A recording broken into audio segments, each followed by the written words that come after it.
आज मैं आपको बताने जा रहा हूं विष्णु जी के व्रत की विधि। गुरुवार का व्रत कैसे करें, गुरुवार का व्रत कब से शुरू करें। बृहस्पति व्रत कथा। गुरुवार का व्रत कई कारणों से रखा जाता है, क्योंकि गुरुवार के व्रत के लाभ एक नहीं अनेक हो सकते हैं, लेकिन यह व्रत कुंवारी लड़कियों द्वारा रखा जाता है। गुरुवार व्रत की विधि जानने से पहले यह जानना जरूरी है कि गुरुवार का व्रत कब से शुरू करना चाहिए। हिंदी पंचांग के अनुसार पूष या पौष महीने के अलावा किसी भी महीने से इस व्रत को शुरू कर सकते हैं।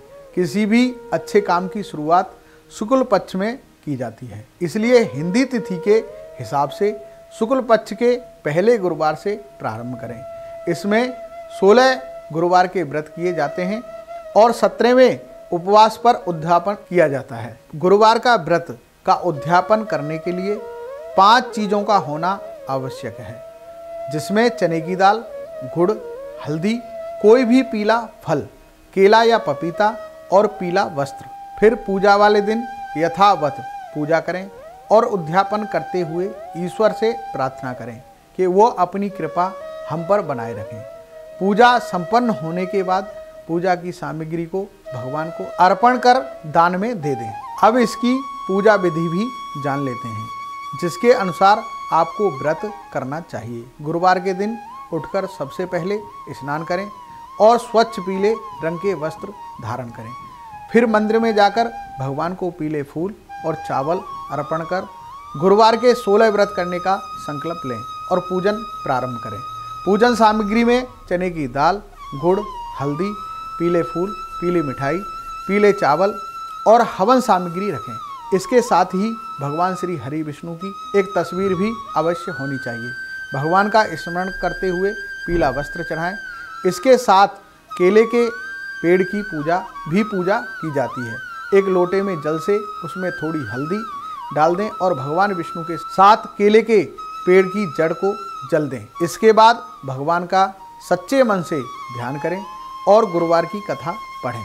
बृहस्पतिवार के उपवास को पूरे विधि विधान से करने के लिए गुरुवार व्रत कथा को पढ़ना जरूरी है। विष्णु भगवान का केले की जड़ में पूजन करें तथा दीपक जलाएं, व्रत कथा सुनें और पीला भोजन करें। इससे बृहस्पति देव प्रसन्न होते हैं। भूखे मनुष्यों को भोजन कराना चाहिए और धन को शुभ कार्यों में खर्च करना चाहिए, जिससे तुम्हारे कुल का यश बढ़ेगा, स्वर्ग की प्राप्ति होगी और पितृ प्रसन्न होंगे। इस व्रत कथा के बाद श्रद्धा के साथ आरती की जानी चाहिए।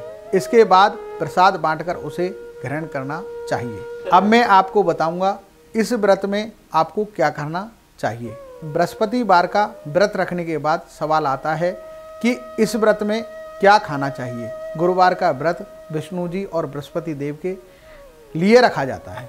इसके अलावा गुरुवार का व्रत साईं बाबा को मनाने वाले भक्त भी इच्छा पूर्ति के लिए इस दिन व्रत रखते हैं।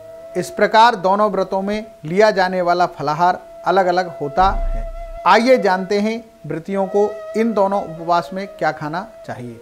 चने की दाल से भुना हुआ भोजन, जैसे बेसन का चीला, बेसन की पूड़ी आदि खाने में लें। पीले रंग की वस्तुएं, इसमें पीले रंग के फल, पपीता, बेसन के लड्डू आदि खाने में नमक का प्रयोग नहीं करें। इस दिन व्रत के खाने में नमक का प्रयोग वर्जित किया जाता है। आहार में जो वस्तु ग्रहण करें वे बिना नमक की होनी चाहिए और ध्यान रखें कि दिन में एक बार ही भोजन ग्रहण करना है। केले का प्रयोग ना करें। केला बृहस्पति देव का स्वरूप माना जाता है। फलाहार में केला नहीं खाना चाहिए। अगर अपने इस दिन साईं बाबा के लिए व्रत रखा हुआ है तो ऐसे में मुख्य आहार होता है खिचड़ी। इसमें नमक वाली पीली रंग की खिचड़ी का दिन में एक बार सेवन करना होता है। इसके अलावा साबूदाने की खिचड़ी, शकरकंदी और कुटू के आटे की बनी पूड़ी और पकौड़ी, दही के साथ सूखे मेवे की खीर आदि भी खा सकते हैं। अब मैं आपको बताऊंगा कि आप पूजा के दौरान कौन से मंत्र पढ़ें जो आपकी पूजा को सार्थक कर देंगे। बृहस्पति महाराज का मूल मंत्र है ओम बृहस्पते नमः और ओम गुम गुरुवे नमः। पूजन के बाद बृहस्पति देव का स्मरण करते हुए ऊपर दिए मंत्रों में से किसी का भी 9 बार, 11 बार या 21 बार उच्चारण करें और अपनी मनोकामना पूर्ति की प्रार्थना करें। यह दिन विष्णु का दिन होता है, इसलिए उनको प्रसन्न करने के लिए उनकी स्तुति का भी जाप करें। ओम नमो नारायण, ओम नमो नारायण, ओम नमो नारायण, ओम नमो नारायण। आज के लिए बस इतना ही। कल आपको बताऊंगा शुक्रवार की पूजा से क्या मिलता है फल और कैसे होगी शुक्रवार की पूजा से मनोकामना की पूर्ति। जय श्री बालाजी।